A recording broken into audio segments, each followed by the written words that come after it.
Assalamualaikum warahmatullahi wabarakatuh. Perkenalkan, saya Dedi Kurniawan, dosen jurusan Manajemen Bisnis Politeknik Negeri Batam.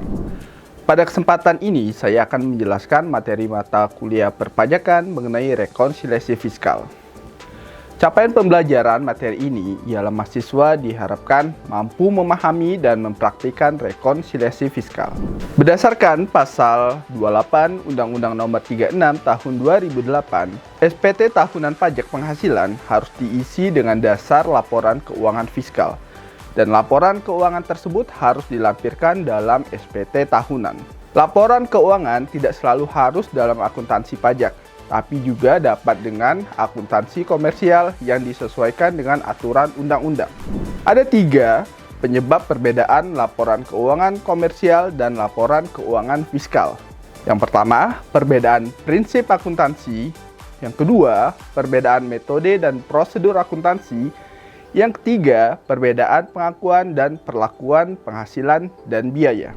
Kita masuk ke perbedaan yang pertama, yakni perbedaan prinsip akuntansi. Pertama, prinsip konservatisme. Penilaian persediaan akhir berdasarkan metode terendah antara harga pokok dan nilai realisasi bersih, dan penilaian piutang dengan nilai taksiran realisasi bersih diakui dalam akuntansi komersial, tetapi tidak diakui dalam fiskal. Kedua, prinsip harga perolehan. Dalam akuntansi komersial, penentuan harga perolehan untuk barang yang diproduksi sendiri boleh memasukkan unsur biaya tenaga kerja berupa natura. Dalam fiskal, pengeluaran dalam bentuk natura tidak diakui sebagai pengurangan atau biaya. 3. Prinsip pemadanan atau matching biaya dan manfaat. Akuntansi komersial mengakui biaya penyusutan pada saat aset tersebut menghasilkan. Dalam fiskal, penyusutan dapat dimulai sebelum menghasilkan, seperti alat-alat pertanian. Selanjutnya, perbedaan kedua, yakni perbedaan metode dan prosedur akuntansi. Pertama, metode penilaian persediaan. Akuntansi komersial membolehkan memilih beberapa metode penghitungan atau penentuan harga perolehan persediaan, seperti rata-rata, average, masuk pertama keluar pertama, first in first out, atau FIFO, masuk terakhir keluar pertama, last in first out, atau LIFO, pendekatan laba bruto, pendekatan harga jual eceran, dan lain-lain. Dalam fiskal, hanya membolehkan 2 metode, yaitu rata-rata atau average, atau masuk pertama keluar pertama, FIFO. Kedua, metode penyusutan dan depresiasi. Akuntansi komersial membolehkan memilih metode penyusutan, seperti metode garis lurus atau straight line method, metode jumlah angka tahun atau sum of the years digits method, metode saldo menurun atau declining balance method, atau saldo menurun ganda double declining balance method, dan metode lainnya. Dalam fiskal, pemilihan metode penyusutan lebih terbatas, antara lain metode garis lurus atau straight line method dan saldo menurun atau declining balance method untuk kelompok harta berwujud jenis non-bangunan. Sedangkan untuk harta berwujud bangunan dibatasi pada metode garis lurus saja. Kemudian akuntansi komersial membolehkan mengakui nilai residu, sedangkan fiskal tidak membolehkan memperhitungkan nilai residu dalam menghitung penyusutan. Ketiga, metode penghapusan piutang. Dalam akuntansi komersial, penghapusan piutang ditentukan berdasarkan metode cadangan. Sedangkan dalam fiskal, penghapusan piutang dilakukan pada saat piutang nyata-nyata tidak dapat dengan syarat tertentu yang diatur dalam peraturan perpajakan.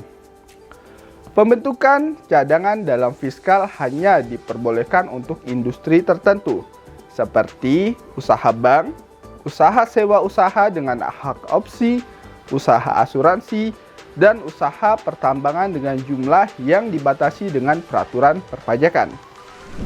Terakhir, perbedaan ketiga, yakni perbedaan perlakuan dan pengakuan penghasilan dan biaya. Pertama, Penghasilan diakui dalam akuntansi komersial, tetapi bukan merupakan objek pajak penghasilan. Dalam rekonsiliasi fiskal, penghasilan tersebut harus dikeluarkan dari total penghasilan kena pajak atau dikurangkan dari laba menurut akuntansi komersial. Contoh, hibah, bantuan, sumbangan. Kedua, penghasilan diakui dalam akuntansi komersial, tetapi pengenaan pajaknya bersifat final. Dalam rekonsiliasi fiskal, penghasilan tersebut harus dikeluarkan dari total penghasilan kena pajak atau dikurangkan dari laba menurut akuntansi komersial. Contoh, penghasilan berupa hadiah undian. Ketiga, penyebab perbedaan lain, yaitu kerugian suatu usaha di luar negeri, kerugian usaha dalam negeri tahun sebelumnya, imbalan dengan jumlah yang melebihi kewajaran. Keempat, pengeluaran diakui dalam akuntansi komersial, tetapi tidak boleh dikurangkan menurut fiskal. Dalam rekonsiliasi fiskal, pengeluaran atau biaya tersebut harus ditambahkan pada penghasilan neto menurut akuntansi. Dalam SPT tahunan pajak, penghasilan merupakan koreksi fiskal positif. Contoh, imbalan atau penggantian yang diberikan dalam bentuk natura. Secara terperinci diatur dalam pasal 9 ayat 1 Undang-Undang Pajak Penghasilan. Pedoman untuk menyusun rekonsiliasi fiskal. Pertama, wajib pajak tetap menyelenggarakan proses akuntansi komersial menurut standar akuntansi keuangan sebagai proses akuntansi utama, sehingga pada akhir tahun akan menghasilkan produk berupa laporan keuangan komersial. Kedua, penyelenggaraan pencatatan tambahan untuk menghitung laba usaha kena pajak. Ketiga, melakukan rekonsiliasi fiskal. Langkah-langkah rekonsiliasi fiskal adalah sebagai berikut. Pertama, mengenali penyesuaian pajak yang diperlukan. Kedua, melakukan analisis terhadap elemen-elemen yang perlu disesuaikan untuk menentukan pengaruhnya terhadap laba usaha kena pajak. Ketiga, melakukan penyesuaian fiskal dengan cara melakukan penambahan atau pengurangan atas laba usaha. Keempat, menyusun laporan keuangan fiskal sebagai lampiran SPT tahunan pajak penghasilan. 5. Mengisi dan melaporkan surat pemberitahuan tahunan pajak penghasilan. Selanjutnya, perbedaan dimasukkan sebagai koreksi positif jika pertama, pendapatan menurut fiskal lebih besar daripada menurut akuntansi, atau suatu penghasilan diakui menurut fiskal tetapi tidak diakui menurut akuntansi. Kedua, biaya atau pengeluaran menurut fiskal lebih besar daripada menurut akuntansi, atau suatu biaya tidak diakui menurut fiskal tetapi diakui menurut akuntansi. Selanjutnya, perbedaan dimasukkan sebagai koreksi negatif jika pertama, pendapatan menurut fiskal lebih kecil daripada menurut akuntansi, atau suatu penghasilan tidak diakui menurut fiskal tetapi diakui menurut akuntansi. Kedua, biaya menurut fiskal lebih besar daripada menurut akuntansi, atau suatu biaya diakui menurut fiskal tetapi tidak diakui menurut akuntansi. Ketiga, suatu pendapatan telah dikenakan pajak penghasilan bersifat final. Berikut format untuk melakukan rekonsiliasi fiskal. Yang pertama, keterangan diisi akun-akun, kemudian catatan menurut akuntansi, kemudian koreksi fiskal terbagi menjadi dua, yaitu koreksi positif dan koreksi negatif. Terakhir, catatan menurut fiskal. Contoh transaksi. 1.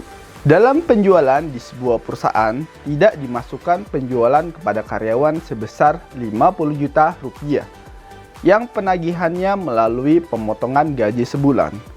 Koreksi fiskal transaksi tersebut ialah sebagai berikut. Dalam rekonsiliasi fiskal, penjualan kepada karyawan sebesar 50 juta akan menambah penghasilan dan selanjutnya berpengaruh menaikkan laba kena pajak. Maka transaksi ini masuk sebagai koreksi positif. Jika kita lihat di dalam format, pendapatan sebesar 100 juta catatan menurut akuntansi, kemudian koreksi fiskal positif 50 juta, maka catatan menurut fiskalnya naik menjadi 150 juta. Contoh 2. Diketahui biaya penyusutan menurut akuntansi sebesar 339 juta rupiah, sedangkan menurut fiskal sebesar 411 juta rupiah. Maka terjadi selisih sebesar 72 juta rupiah. Koreksi fiskal transaksi tersebut ialah sebagai berikut. Terjadi kenaikan biaya penyusutan yang berakibat pada penurunan laba atau penghasilan kena pajak. Maka transaksi ini masuk sebagai koreksi fiskal negatif. Berikut catatan di dalam format rekonsiliasi fiskal. Pada akun biaya, yaitu penyusutan, sebesar 339 juta rupiah menurut catatan akuntansi. Kemudian, koreksi fiskal negatif sebesar 72 juta rupiah. Kemudian, catatan menurut fiskal menjadi 411 juta rupiah. Kesimpulannya, disebut sebagai koreksi positif jika koreksi menyebabkan laba atau penghasilan kena pajak meningkat. Disebut sebagai koreksi negatif jika koreksi menyebabkan laba atau penghasilan kena pajak menurun. Demikian penjelasan saya mengenai rekonsiliasi fiskal. Terima kasih atas perhatiannya. Ayo kita dukung pajak Indonesia. Pajak kuat, Indonesia maju. Wassalamualaikum warahmatullahi wabarakatuh.